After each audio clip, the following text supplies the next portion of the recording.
Coming up on today's episode of Coding 101, Randal Schwartz and his pearls of wisdom. Get it? Netcasts you love. From people you trust.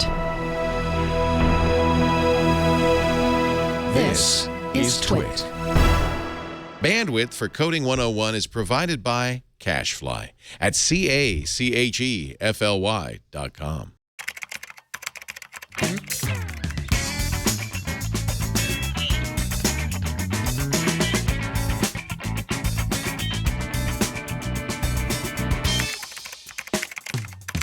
Welcome to Coding 101. It's the show where we teach you the secrets of the Code Monkey. I'm Father Robert Balaser. And I'm Shannon Morris, and we have tons of awesomeness for you today, and I am super excited about our guest interview. Absolutely. But first, why are we doing an interview? Well, remember, when we started Coding 101, we thought that we needed something between the modules, right? Yes. We didn't just want to go from teaching X language to teaching Y language. We wanted to give people a break, to sort of reset and maybe clear out the taste of the last language. And more importantly, we wanted to give you something to look at as to why you're actually learning how to program. So we're going to bring in visionaries. We're going to bring in CEOs. We're going to bring in experienced programmers who show you what they do with their coding knowledge. And who do we have this week, Shannon? This week, I'm super excited about this because I'm kind of a fan. This is Randal Schwartz with his pearls of knowledge. I just like saying that because I think it's hilarious. Cool. Hi, Randal. How are you? Randal Schwartz, the host of Floss Wednesday, the earliest show on the Twit TV network. Thank you so very much for coming. Oh, yeah, and actually I got to sleep in a little bit today, too, which was really nice. So nice. Time for my earlier show. Yeah, no, great. We don't do sleep. Thanks for having me on. Yeah, we don't do sleep. Yeah, on we the never Twit TV sleep here. No. Well, the reason why we asked you to come in is because you are one of the acknowledged experts in Perl, right? I mean, you've written a series of books about Perl, you teach Perl, you talk about Perl, and more importantly, you program in Perl.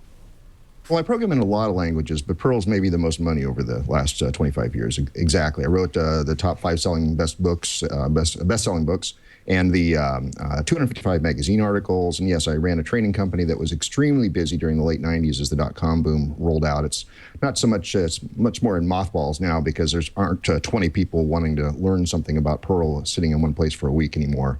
So I don't do much of that. Perl's only like one of the 70 languages I list on my resume. So I've got plenty else to talk about besides Perl too. Well, yeah, let's back off because it's easy to talk about a single language, especially if it's one that's close to your heart.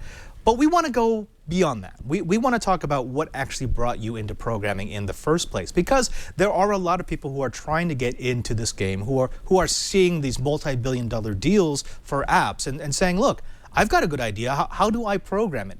What was the catalyst for bringing you into the world of the programmer? Well, I've got to say it's my father, and I've said this before in interviews, and I really appreciate. He had a really strong work ethic. He said, son, you're going to have to grow up someday and get a job. And so I figured, okay, I got to find something I'm good at. And he was also a tinkerer. So we had the lab that we would share time in, where you'd assemble stuff that was on the cover of Popular Electronics magazine back in the early 70s and stuff. And it was great being with him. I found, though, that I had a propensity both for the electronics and for math. I kind of like math in school. And so one day, Dad brought home a bunch of books on computer programming. And I started reading one of these books, and it was from Digital Equipment Corporation called Focal. And so I read this whole book all the way through, and I started writing stuff that was similar to what I would see in the book. And I ran down to the lab where Dad was, and I held up the book, and I held up this piece of paper, and I said, this is what I want to do. I want to express problems as a series of steps. And he says, okay. And so a few weeks later, I come home from school. I was just, I think I was like 10 at the time. Yeah, about around 10. I come home from school, and there's this book on time-shared basics sitting on the table. And Dad was off on a service call, so I didn't get to see him right then. But Mom said, go read this book. And Dad says, that's for you to look at. And so I read all the way through the book, and I start writing basic programs on paper again, and still having no access to any real computers. I mean, you got to remember, this is 1971, okay, so really early days, right? and so 71, 72, somewhere in there. And so Dad comes home and says, do you think you understand that? And I said, yeah, I can write programs in that, I'm pretty sure. And he says, well, this Saturday, got a surprise for you. And it turns out he'd gone to the high school nearby where I lived and arranged for the computer teacher to spend his Saturdays with me. No and way. So the first day I walk in there, you know, I'm like 10, maybe I might be 11. I may be mixing up the years now, but it's somewhere really early on. And the first day, the guy introduces himself, and he sees that I'm holding the timeshare basic book, and I said, and we're sitting in front of an ASR 33 teletype, uppercase only, 110 baud. You know, this is classic old stuff, right? And he says, well, let's start with page 1. I go, well, can I just type in this program and see if it works? And I had this whole 100-line program that was type 1 to add, 2 to subtract, 3 to multiply, 4 to divide. Wow. And then it would ask for the 2 numbers, then do the operation, then go back to the beginning of the loop. And I typed it all in, and my very first program had no bugs. It worked perfectly, and it blew the socks off of the poor computer teacher. And but that fall, for like probably 10 weeks in a row, I was down there playing with this ASR 33 teletype, typing in basic programs that I was inventing at the time. And from there, I actually ended up at that school on 2 years later. And I was like, mornings before school, I was in that little tiny ASR 33 teletype room. And then for lunch every day, I was there for 2 hours. After school every day, I was there. I'd found books on the programming language, so I brought in, you know, programs to type in, and I wrote a lot of my own stuff, and I looked at everybody else's code, shared stuff around like that. And by the time I got into high school, I was actually teaching the programming classes. I knew more than that computer teacher. It was a different school that I got moved to. So. Also during my high school phase, I ended up working. In 1977, I wrote my first program for hire, and got paid $30 an hour at age 15. Wow. So it was like I knew this is where I wanted to go. I didn't go to college. I immediately from there into the working world, and spent 7 years at 3 different companies, and then I've owned my own company for I think it's 27 years now, 28 years, something like that. So. Yeah, so that's the early phase, and hopefully that answered most of your question. Oh, Randal, that tells us how you got into it, and I think Web4242 in the chat room right now is saying, look, well, Randal has the tinkerer gene. I think that's true. I mean, He does. that's how our generation kind of learned programming, because no one else was doing it. There were no courses in how to program when I grew up. It was just, if you wanted to play with computers, you got it, and you found some way to learn how to do it, and you tried to make it do something. There were courses for me, but it wasn't until high school that I was able to actually do things like that. So for me, it was a lot like you. My dad was really supportive of my interest in computers, so he brought home a computer, and he brought home some books, and he just said, here, go at it. If you like this stuff, just keep at it, and one day you'll make a career out of it. That's really cool. I like hearing that, you know, parents are supportive of what you do. Yeah. Absolutely, and I've got to say, it's there are people who try to get into programming thinking that, well, if they don't have this tinkerer gene, that they can sort of learn it. But it's sort of like forcing yourself to paint by numbers and still calling yourself an artist.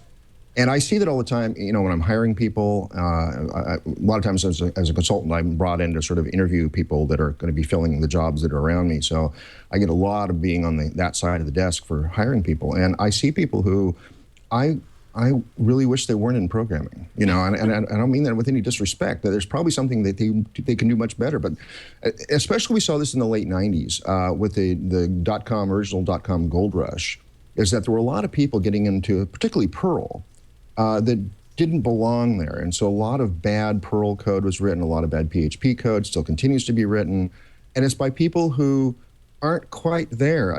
You know, if you're not naturally driven to be a programmer, I would advise you to stay away. And I don't mean that because I don't want competition. I'm just saying it's better for all of us. Well, I have a question for you. You mentioned that your very first program that you ever wrote, it worked flawlessly. It was perfect. Yes. How did it make you feel when you got your first error? Because I know for me, it was extremely aggravating, and it took me a really long time to fix. I don't put bugs in programs. No, actually, it's weird. I program very incrementally. So I'll take even a large application, if I'm trying to change to do something new, I'll only add like 2 lines of code that I understand exactly what's going to happen as an interface with that. And if I'm surprised by that, I go, well, why was I surprised? So then I put in some more debugging, print statements, stuff like that. But I debug by adding print. That's really the only way I'm ever going to debug. I don't like real debuggers. I don't like IDEs. I don't like any of that stuff. I'm an Emacs guy, and I'll code in Emacs all day. And but I'm very careful to only add a little teeny bit of feature and functionality, and then I run it again, and a little more functionality and run it again. Perl, of course, is really good at that.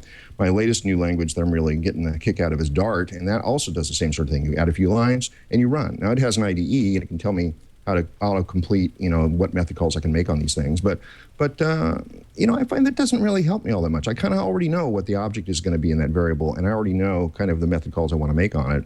So having an IDE that manages that doesn't gain a lot for me.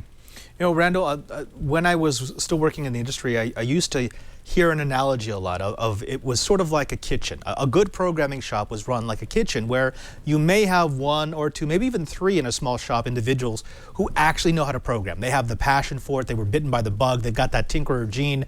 They're the ones who come up with the roadmap. They know how X suite, X piece of software, X piece of code should work.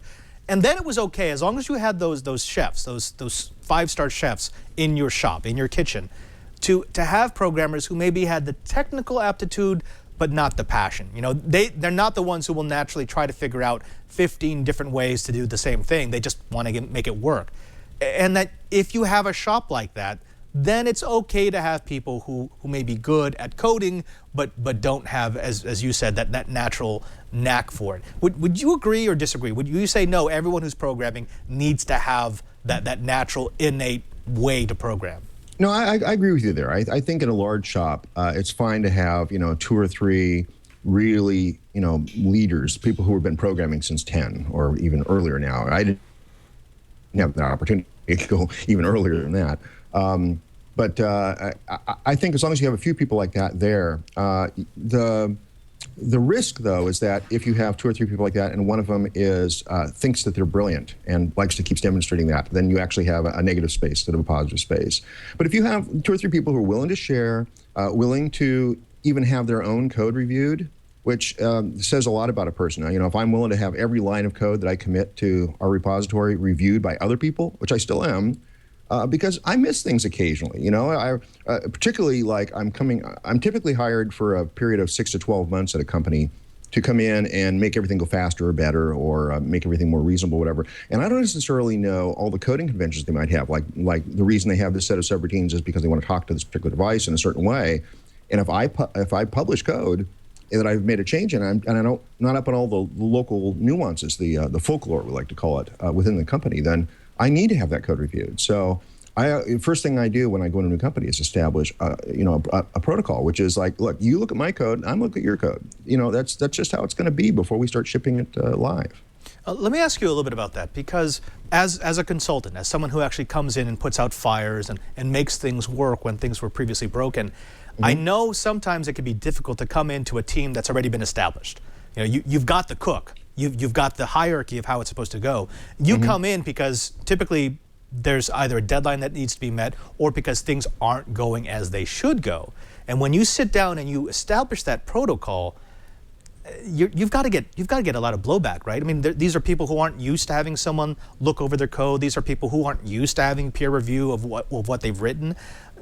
What do you need to be able to do that? Because at the same time that you need to know all your stuff, you also have to have the confidence to walk into a situation like that and say, look, you can look at everything I write, I just need to be able to look at everything you write. Well, I do start by saying, especially like during the interview process, although for me the interviews typically end up being, let's go meet at a bar and have a couple drinks together, and then we'll hire you tomorrow. It's typically how it is with me, which is really good. I like those kind of interviews.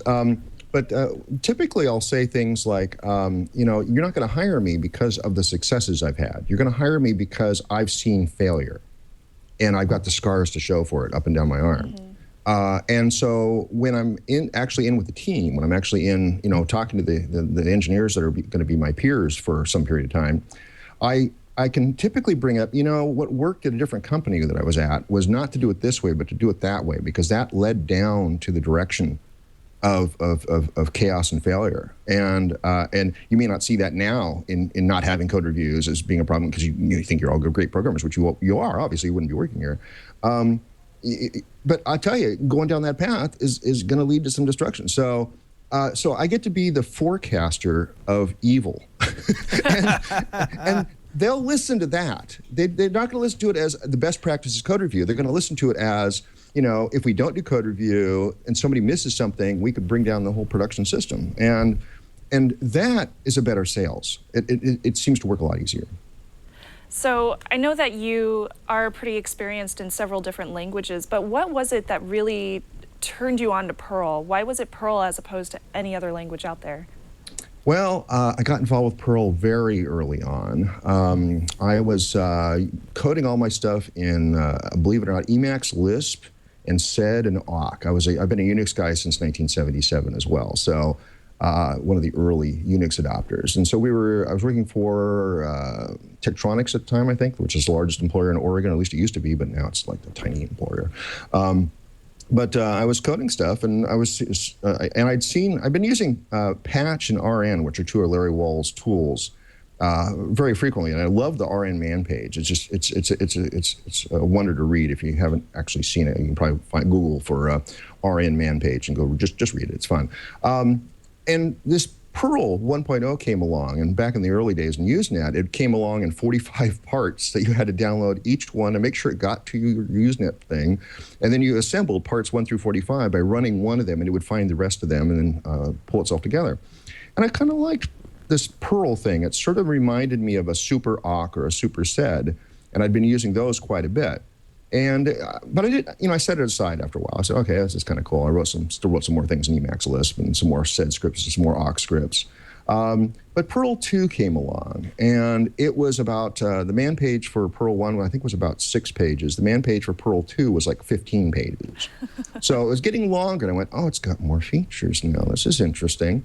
And so I pulled it down, and I started writing everything that I'd been doing in other languages. I started writing it all in Perl, and it just felt right. It had the right combination of regular expressions as a first-order citizen, and all the things that really fit the problems that I was solving.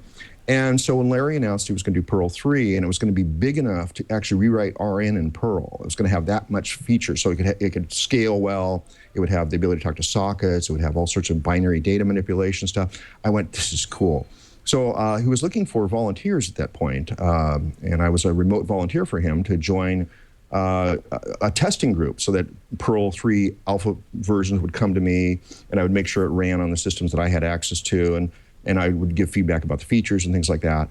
And it really suited me well. So actually I started invading Comp Unix Questions and Comp Unix Shell, which were two Usenet groups back in the day. They're still there. I still hit them every once in a while, but there's a lot less traffic on them, of course, now. Everybody's gone to the web. But I started invading those, and I started answering Perl questions, or answering those questions that were posted there with Perl answers. And I did it enough that I actually came in one day, and somebody posted a question. At the bottom, they said, "No Perl, please." And at that point, I knew I succeeded. So I answered that question. First, in the shell, it was like 7 lines, and then in 1 line in Perl. Wow. And I said, this is why I'm coding in Perl, because it's less typing for me, you know? I type pretty fast, but I'd rather type less, and Perl did that for me. And so when Perl 3 for real came out, somebody suggested to Larry that they need more documentation. I mean, the man page had gone from 15 pages to over 60 pages, but they said need more documentation. And I knew what he meant. He knew that he meant that they need more tutorial information, because it was still a referencey sort of man page. And I volunteered, raised my electronic hand again. I said, I've been a tech writer for many of the last dozen years or so. That's actually how I got started. I shifted from programming to writing, and I have a whole shelf full of books at that point for other companies written, including Tektronix and stuff. And I said, I can help Larry out with something for online. And I just meant it for something online, but somebody at O'Reilly and Associates, the publishers of all the animal books, wrote me privately and said, well, if you're going to write something, we might as well publish it. And I was thrilled. I was dancing up and down. I went, oh my God, a book with my name on the cover. This is cool. And that cemented it with me in Perl. I mean, I became now thrust in the center of the Perl community, not just one of the guys who happens to be using it. And that led to a training book deal, and that led to me running the largest Perl training company in the world for a while. And Perl has been very, very good to me. It really sounds like it was like a true calling for you. And you have books about it too. Yeah, many books. well, the book again was I didn't go around pitching a story. O'Reilly contacted me and said we should write up what you were going to write about online, and I said okay, that sounds like fun. I've done this before, because like I said, I had a shelf full of books already. Just there was ghostwritten for technology companies, and so it was really nice to shift into being something that was really legitimately mine and Larry Wall's. So. You're showing a picture of Learning Perl, which is my second book, but that's okay. The first book was Programming Perl, but yeah, that Learning Perl still outsells Programming Perl even today. So I'm still making a few bucks. It's not as lucrative as you think it might be. At one point, I was actually making the car payment with my royalties, so wow. It wasn't like huge. It wasn't cute, but you know what kind of car I drive. It's totally worth it, though. Yeah. It made the payments on that 72 Pinto. It was fantastic. Yeah. That's really cool. I would love to be able to write books about programming one day. I'm still pretty far away from that part, though. Now, Randal, let me ask you this, because we got this a lot, especially at the start of Coding 101, and I'm sure you run into this all the time. Coding, programming, and programming languages can be a little like a religion for a lot of geeks. They have their favorite. They have the one that they believe is always the best solution for everything. And sometimes I hear over and over from people that everything is always better in a particular language. And we got this when we started the show, which is people were saying, well, why are you programming in C#? And it didn't matter how many times we told people, look, we're going to be moving through many different languages. The modules are going to switch. What we're really trying to show you is the thought behind the programming. We don't care what code we're using at the moment. What we want to teach you are the skills you need to break down a real-world problem into something a computer can actually understand. Now, do you see that a lot? Again, I like to go back to the situation of you walking into an environment where there might be an established programming regime and saying, look, I've got a better programming language for you to do this in. I know you're really stuck on this one, but it's so much easier for you to write it in Perl, or it's so much easier for you to write it in X language. Or when you come in to a shop, do you just adopt whatever language they use? Well, I really hate MySQL, and my current client is using that rather than Postgres, like a sane person would. But I'm actually going to be able to list on my resume after this gig. I'm going to be able to list optimized slow MySQL queries, and I didn't know that before. Actually, some of the people internally have actually talked about shifting to Postgres, but the problem is you've got a site that's up 24/7, and how do you migrate all your data and get everything to happen all at once? So they're probably not going to do that. Now, you say, well, would I introduce Perl to a group? Well, it turns out that my clients are sort of self-selecting, and they're hiring me because I'm the Perl expert. So luckily, everybody I've been around is using Perl. Now, there's different frameworks below or within Perl. And I've had problems with the last few clients selecting what I consider to be the wrong object relational mapper, but a popular but wrong, I think, in a lot of ways. And what's funny is as I discuss the issues with them, they go, yeah, we've run into those issues. And they go, yeah, this is why I don't recommend this for green starts anymore. It's these issues. You want to be using this ORM over here, and it's a much better one. So I'm typically brought in too far down the line to make those kinds of sweeping recommendations. Yeah, I was just about to ask you that. How many times do you actually win that argument where they say, oh, that is a better way to do it, and then they switch? It sounds to me like, they don't switch, they're stuck. That's part of the problem, is like once you're entrenched and you've got thousands of lines of code that look a particular way, all you can do is put nice wrappers around everything, and that sort of solves a few of the problems, but not the fundamental problems. But, actually, if anything, what I do is I frustrate people because I tell them, there's a better way. Go look at this. And they go, oh, we should have used that. That can't be a good feeling if you're running a startup and the contractor that you've hired to come in and fix things tells you, well, yeah, you could make it work the way that you're working right now, but it'll be faster and better and more efficient to do it this way, but you're too far along in the process to do it. Well, let's just say that I have to have in my contract that I will not take any piece of code, no matter how anonymized, and post it to the dailywtf.com. Oh, that's horrible. Because almost everything I see every day could go there. Okay, so he mentioned this to me earlier, and I had to ask you because it was kind of weird. What is this thing called the Schwartzian transform? What is this? I did not name that. I am not that vain. What happened is that, when Perl 5 came out, one of the biggest features it had is the ability to have complex data structures that were pointers of lists that contain pointers to hashes, that contain pointers to lists and stuff. So you get this really complex data structure. Now, this made me very happy because as an Emacs Lisp guy, I had been dealing with these complex sort of structures back in the early days.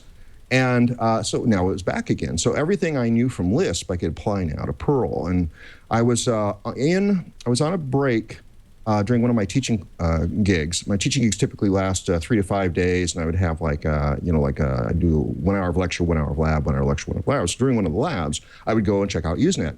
And somebody asked a question in the Perl group about why this was working so slowly. Why was this sort working so slowly? And I said, oh, that's because every time Perl has to compare 2 of the items, you're doing this complex regular expression match against one of the items, you're doing the same sort of one against the other one, and you're comparing the pieces of those. And the problem is, of course, you don't just compare one item once.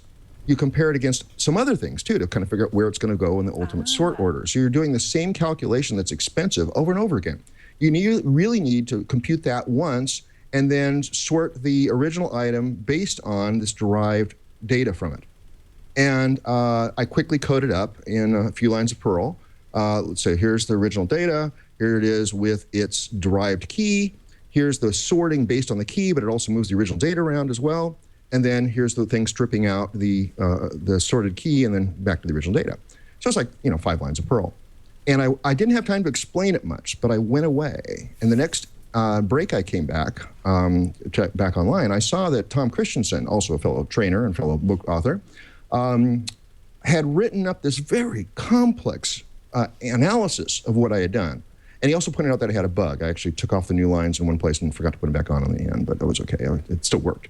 Just didn't work the way I wanted to. So he wrote this in like 10 or 15 different derived steps, very carefully from the original problem all the way through doing it explicitly with arrays, and then doing it more and more implicitly until he got down to the last step. And the last step says, now let's circle back to that Schwartzian transform. Meaning it in some sort of degrading way. I actually now know this because I'll tell you in a minute how I know. And so I was amused by the whole posting. It was a great posting, and it explained a lot of things. It actually became part of his sort of FAQs that he would distribute with his training stuff. And then about a week later, somebody had a sorting problem, and somebody else said, in answering that, said, "Oh, you need a Schwartzian transform here." And then somebody else had a problem, and then somebody else answered it. Oh, you need a Schwartzian transform there. So the name started sticking. And I had nothing to do with that. I had nothing to do with that. And then all of a sudden, you could tell Tom must have had like fumes coming out of his ears because he said, oh, I should never have given it that clever of a name. Let's just call it the black transform. Too late. Too late. Too late, right. Black being, of course, Sorry, a play on my last stick. name, Schwartz in German. So yeah, so that was too late, exactly, too late. I've often found that that's really the difference between a programmer and just a coder. A coder will look at a piece of code and see, does it work? Does it output what I want? Yes, I'm done. Whereas a programmer is always looking for the shortcut. A programmer is always looking for a better way to represent the problem. And it sounds to me that that's exactly what you did. You looked at something and you said, wait a minute, this is not the right mathematical way to do it. I would never do this if I was actually calculating this in my head. The way I would do it is this, and if I can think it in my head, there must be a way to express that in code. How often, when you do these contracting jobs, do you walk in thinking, well, I'm going to find all the inefficient ways that they've written X function, and I'm going to figure out a faster way to do it? Well, that's typically what I'm getting hired for. For the last 2 or 3 clients in particular, when I would check in on Foursquare, I would say making things go faster. I'm really, really good at having a good sense initially of just like, okay, this is inefficient here, this is inefficient here, particularly Perl code, of course, because that's what I'm most familiar with. But even things like, SQL queries, things like that, like I have a good sense that somebody's doing something that's a little crazy. And then I have tools I can bring in after that. But I like to say that within the first week of my most recent client, I made a 3-line code change and improved their speed of their website by 30%. But it's knowing which 3 lines to change that they hired me for. But it's the same sort of problems typically. It's like computing something too often, not caching the result of something, computing something needlessly.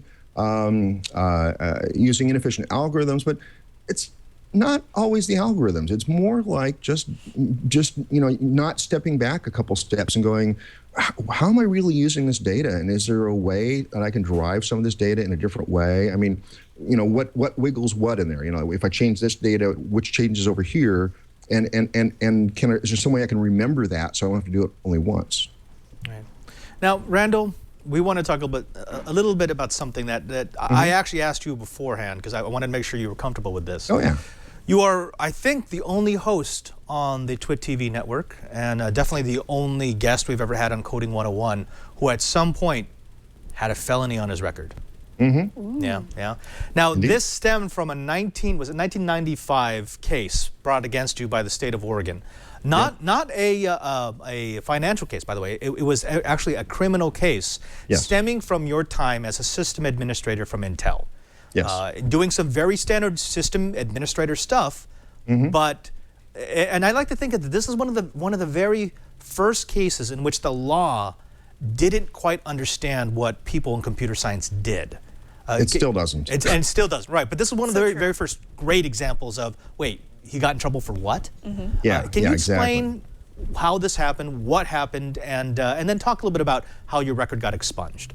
Yeah, so 1990 through 1993, actually. From 1987 to 1993, there we go. I was a contractor at Intel in 7 different slots. One of the things about being a contractor is you're always looking for, doing the items 1 through 10 that the boss wants, but also looking for item 11 that shows that you're still valuable in some way because you're bringing something to the table. You're not just being the code monkey that's doing the things that are on the table. And I would do these sort of odd projects from time to time. I'd see something that needs to be done, I'd just go ahead and do it. And I got really practiced at that. Well, the thing that, the particular thing that we have in question is I was running Crack, which is a standard tool for evaluating the strength of passwords in the Unix system. I was running Crack against the password file of the current group that I was in. Well, there was only like 5 passwords in there, so it didn't show up anything. And Crack, I think 3.0 had just come out, so I was actually testing the new version of Crack. Again, I'd done all my stuff for the day. I thought, well, I'll try this out. Well, I still had access to the previous group, where I was one of the key system administrators, and I'd moved on to the new group, but they still gave me access previously to the previous system because I was still maintaining some code for them. And I ran Crack against this much larger password file. And something like, I forget the number now, something like 67 of the passwords were guessable. Now, this shocked me to no end because I was, when I was in that group, I was running Crack against the local password file, and I made sure, anybody that got guessed, I would, and this was complex things like, like the word hello with the E changed to a 3, it would find stuff like that, and the O changed to a 0. So it would find these sort of normal, combinations of things, people's first names, pet names, things like that. It would look for all that stuff. And it was really good at doing that. I actually met the author of Crack a few years ago, cool guy. So I couldn't imagine that, 67 passwords were guessable. Now, what I didn't realize at the time was one of the passwords was the vice president, and his password was president with the S changed to a $sign. Oh. And I suspect that's why I got prosecuted, because I actually embarrassed somebody. Now, I was going to go over to the group and say, to the people who had taken over my job, essentially, at the other group. But I then realized, wait a second, I'm going over to tell them they're not doing their job. How do I do that? Now, I spent a few weeks sort of kicking back, trying to figure out how to do this best. In the meanwhile, somebody at my new group noticed I was running Crack and running against the password file of the old group and didn't understand my motivation. I was just simply trying to do one of these things again, where it's like, the 11th item on the 1 to 10 list. And never intending any harm to anybody, not trying to do anything at all. But, the problem is, they showed up at my house, they took my computers away, they only returned them like 4 months later. Now imagine, having all your data in your computers and then not having them for 4 months. It was just really crazy. And they didn't arrest me until they put out a warrant for my arrest 4 months later, which shows you they had to figure out, okay, wait, we've accused him of being bad. He's only done exactly what he told us he was doing. Then, and with the intentions of probably that he told us he was doing it. So now what do we do? Well, it turns out Oregon's computer crime law is overbroad and vague. Basically, if I pick up your cell phone and I change the background color on the screen, that's a Class C felony, $100,000 and 5 years in jail. So the law is way out of proportion in this thing. And so I got basically nailed with a law that makes criminals out of anybody they want to prosecute. And I got 3 felonies, eventually in '95, convicted on me. And it was devastating. I gotta tell you, I was suicidal for a few times, because here's the thing, you know, since 10, I wanted to be a programmer. And I said, who's gonna hire me now? Mm-hmm. But luckily I had a lot of friends come forward, and they brought me into their companies and stuff. So it was quite a transition period. And then about 10 years later, you're eligible for expungement in Oregon. So I applied for that. And so technically I can now tell you, I've never been convicted of a crime in my life. But it doesn't matter as far as the feds go, apparently. So I can't get like a global early entry. I have troubles going to Australia and Canada still. I can go anywhere else in the world, just can't go to Canada and Australia. It's just very, very weird. Of all places. Yeah, of all places. Now, you know, Randal, this is interesting. You bring up a great point, and actually, I think there's a lot of programmers out there, and especially a lot of programmers who might know Snubs, because Snubs has a couple of the shows, and one of them specifically talks about security. We've dealt with banks telling us that we can't have a checking account with them because of the name of our show. It's called Hack 5, and people have told us that we can't get jobs because of the name of our show. My friend had a problem getting a loan for his house because of it, and it's ridiculous how feds and how a lot of government companies look down at us just based on the fact that we know how to do these type of things. It's just kind of irritating. Yeah, and the thing that hits me the most is something that Randal alluded to, which is these overbroad laws, which that's one thing. If most laws are overbroad, they try to catch all the outliers. But the very selective way that they are applied, and it always seems as if it's not every hacker who's going to get persecuted. It's going to be the hacker who insulted or embarrassed the wrong person that the book is going to get thrown at. Exactly. And I know you touch on this in Floss, which is why it's a great program to watch. Even though it's early in the morning on Wednesdays at 8 o'clock on live.twit.tv, it's something that you should watch because they talk about cases like this. Well, I think what I'd love to hear from you is, looking back on your experience now and knowing that there's a new generation of programmers and there's a new generation of people who are going to be curious about the networks that they're connected to, there's this little air of insecurity about, well, this seems really easy, but someone's telling me that this is a crime. Like, for example, I'm on a network and the system administrator knows absolutely nothing about security, and for some reason I can access all the files of all the executives because it's a standard Samba share with no protection. But for some reason, if they accidentally click into one of those folders, they're now guilty of a felony. Right. And that could be held against them. I actually hear these stories every once in a while. I get people who are freaked out and they're writing me saying, me too. I accidentally did this and I'm afraid that someone's going to check the logs and I'm going to get fired and persecuted. But there doesn't seem to be that much momentum. There is no political will to fix the laws that haven't caught up with technology. And it always seems like if you're the person that's trying to help the company, you're trying to bring this problem to them and say, hey, I found this vulnerability, we need to make sure that it gets fixed. If you're the person that found that vulnerability, they're going to go after you. Yeah, there's no safe harbor for whistleblowers in this arena, and that's part of the problem. And also remember that the laws are written and paid for by the people who pay for our government, which is the big companies that have good lobbyists. So, of course, the laws are going to be biased towards not the individual, but towards protecting the corporation, the corporate status quo.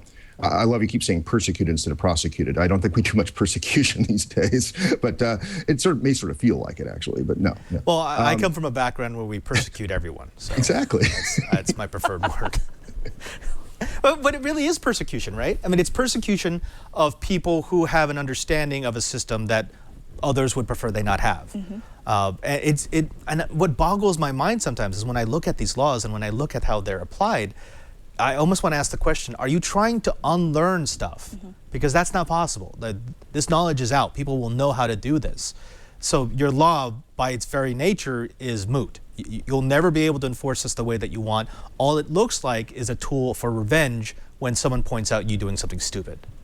Yeah, well, I think these laws, the federal law actually was better than the state law in this case, which made it interesting, and that's why the feds didn't prosecute me, because The feds actually had a threshold, a floor threshold of how, must be more than $50,000 worth of damage or something like that. The state law was absolutely no floor for actual costs incurred or, damage done or anything, nothing like that. I mean, just when we got one of the pretrial hearings, we got a judge to admit that it just changing the background color on the screen without authorization is in fact within the purview of this law. And it's insane. So, that's part of the case law now for Oregon, which is that this really, really stupid thing that they roped me in with is now part of the case law in Oregon. And most Western states have almost exactly the same wording because it turns out the phone company of the West Coast got this bill passed in something like 11 different states. And Pacific Bell, they're all broken up into other things now, but when we researched the law in Oregon, it turns out there was 15 minutes of discussion in committee and no discussion on the main floor of the Oregon legislature for this law. And it was attached to a cable theft bill. So people thought they were voting on this whole thing of protecting, our fundamental infrastructure. And this, by the way, these laws came out right after the time of the movie War Games. Oh, no.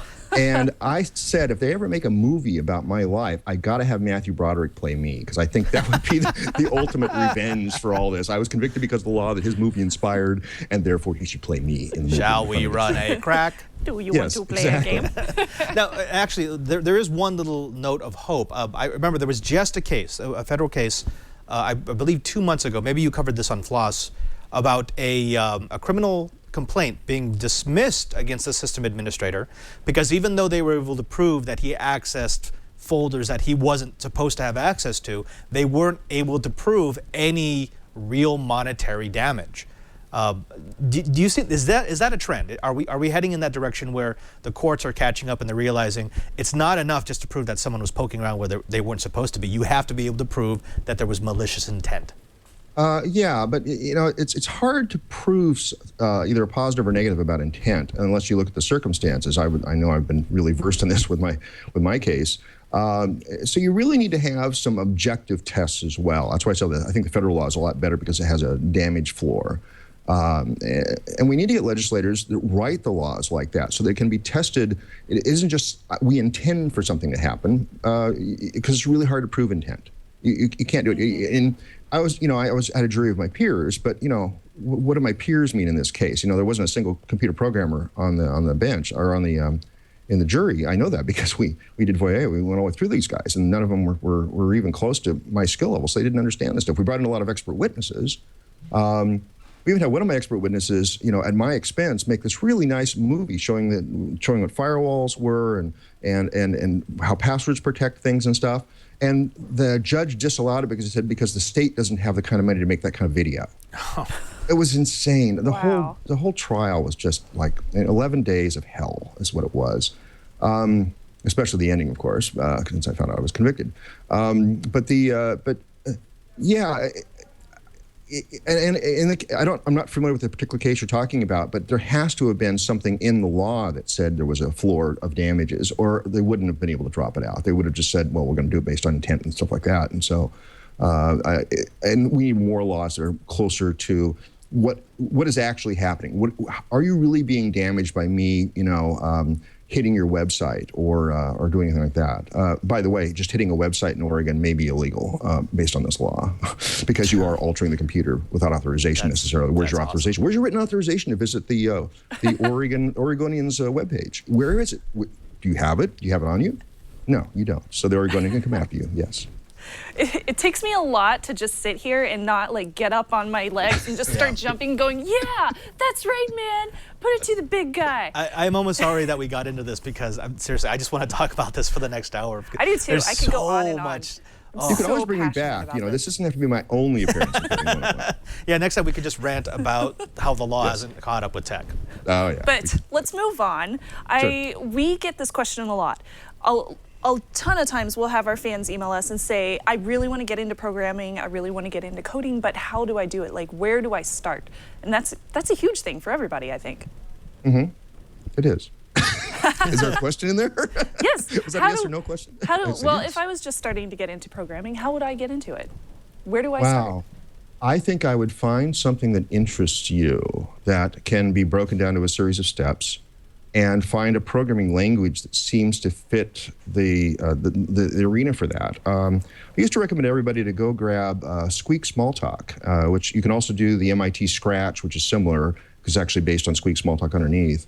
But I've been having a lot of fun lately playing with the Dart programming language, and I think that's a great place to get started now. It runs in your browser.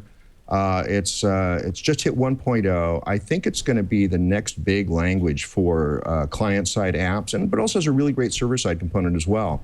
It compiles to native JavaScript on all the modern browsers, so you can build this really complex application and then debug it with the native tools, and then push a button, and out comes JavaScript, and it just runs. And it's really, really fun, really, really amazing. So I'd play with that. It's a decent language. It's got all the traditional stuff like, classes, libraries, objects, getters and setters that don't have a different syntax. You don't have to shift from a method call to a getter-setter syntax, unlike other evil languages like Java. So it's a nice language. It's a really nice language. And since Google's behind it and they're rewriting, I'm told by Little Bird that they're rewriting all their major apps like Google Mail and Google Web stuff, all their major apps are going to be rewritten in this over time. So it's got some sticking power, and I'm actually going to be probably writing a book about it, maybe even doing some training classes on it, but I'm definitely, I'm already commissioned to do a commercial app in it already. So Dart seems like fun. Go check it out. Now, both of us are pretty new to this show, doing Coding 101. Do you have any suggestions for us as hosts of this show, trying to help get people interested in programming? Let's see. What have I yelled at the screen when I've been watching the three shows? Have you yelled at us at all? I think we actually heard it. It was trickling through the chat room. Here's the problem. I'm both a professional programmer and a professional teacher, having done all the courses that I've taught. One of the things I've learned, and I know that a lot of your shows sort of work this way, but one of the things I've learned is what to leave out. And how I say that is that, everybody's starting at some place, and they want to end up somewhere else. And if you draw a straight line between them, you might go, well, then I just need to know this, and then this, and then this, and then this, and then this, and then you're over at the destination. And a lot of people, when they try to write about stuff, including programming, or try to teach things, they sort of go off on these tangents all the time. So it makes it longer, and it also distracts me. Like, well, then, if I'm not quite understanding this, is this a sidetrack or is this the main line? Because if I'm not quite understanding this, will the next port just be harder? Is it building on this?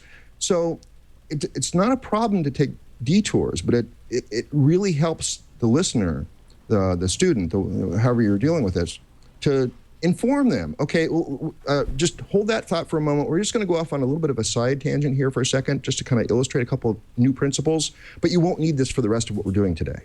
Right. And that really helps. If you can be very clear whether you're on the track or whether you're taking a tangent and informing the listener which of those two you're on. Like, we're going to build on this, do this. So now you know back on the main track. Right? But if like, but just for a moment, I want to show you something really clever about how to pass variables into a subroutine. But let people know that you're taking that tangent, and it really, really helps people to stay on track. Thank you so much for that suggestion. That was actually really good. So we're just going to tell everyone we're going to be on a tangent for the next 8 weeks, just so you know that. Oh, Randal, thank you so very much for coming on. We're running out of time. We're running into the next show right now, but it is an absolute honor and a pleasure to have you on as a special guest. And I understand that we've already extended an invitation for you to teach our audience all about Java, which is a programming language you love. Stab me. We were hoping for that. But if you could tell our audience where they can find you. Of course, they could find you every Wednesday morning at 8 o'clock on Twit TV for Floss. But where else can they find you? Oh my God, all over the net. If you Google for my name, I think there's like 1.4 million web pages that mention me now. But I'm most frequently posting to Google Plus as Randal L. Schwartz. You can check for me there. I talk about typically about programming, a lot of humor things there. I also talk about my incredible health increase and weight loss through low carb, high fat. I post a lot of articles related to that, non-conventional wisdom in terms of nutrition. But I also tweet at Merlin, M-E-R-L-Y-N. I'm at twit.tv/Floss for the Floss Weekly Show. And I'm everywhere. If you just mention me somewhere on the net, I'll probably find you, because I have all these little spies that go around and check for things for me. So it's cool. There you have it, ladies and gentlemen. That's Randal Schwartz, the bad boy of Twit TV. Thank you so much. Now, remember, you can always find out more about our show, Coding 101, by going to our show page. Just go to twit.tv/code or Coding 101, and you'll find all of our episodes along with our show notes, along with the code repository, so you can follow along with us when we do our actual coding episodes. And it's a nice way for you to jump in and make sure that you understand when we are on topic and when we're leading off into one of those tangents. That's so very true. And you can also find us over at Google, over at our Google Plus community. That's gplus.to/twit coding 101. And I also just put us on Twitter as well. I don't know if I told you that. Yeah, we're on the tweeters. BTW, we're on Twitter now. Yeah. It's at twit coding 101. Super easy to remember. So you can find us over there, and you can ask us all sorts of questions if you'd like. And it's not just G+, and it's not just Twitter. You can also find us on the YouTubes. Go to youtube.com/twitcoding101, and again, you'll be able to find all of our episodes. And that's also where we're going to be doing announcements of any special events that we've got coming up in Coding 101. And there are events coming up because we're approaching that time of year where we get an influx of Google I/O and Maker Faire and all the little things that may not fit into a regular episode of Coding 101. So make sure you subscribe, make sure you check back, make sure you watch us on the YouTubes. And last but not least is our Twitter accounts. You can find me over at Twitter. I'm twitter.com/snubs. And Padre is at Padre SJ. I also wanted to make sure everyone knew that next week we're getting back into coding. We had our 2 weeks of Wildcard. We had our 2 weeks of Awesome. But now we need you to learn. And we've got a special guest. Our new code warrior is Shannon. woohoo! My very, very good friend and now kind of a coworker as well. His name is Dale Chase. He works over at Revision 3, aka Discovery Digital Media, and he is going to be our Python expert. Python. Yay! So, and the reason why we chose Python is because we wanted to give you something that you could use on those brand new Raspberries that you're going to be buying. We know you're going to get them. Also, please don't forget that we do this show live every Thursday at 1:30 p.m. Pacific. You can join us at live.twit.tv, and as long as you're watching us live, why not jump into our chat room at irc.twit.tv. It's part of the experience. You'll see us drawing from the chat room. You'll see us answering questions. It's how you can interact with us as we're teaching you the secret foo of the Code Monkey. I think that about ends this episode today. It was a good one. We really enjoyed talking to Randal Schwartz as well. And I'll go ahead and end this one with end of line. Bye!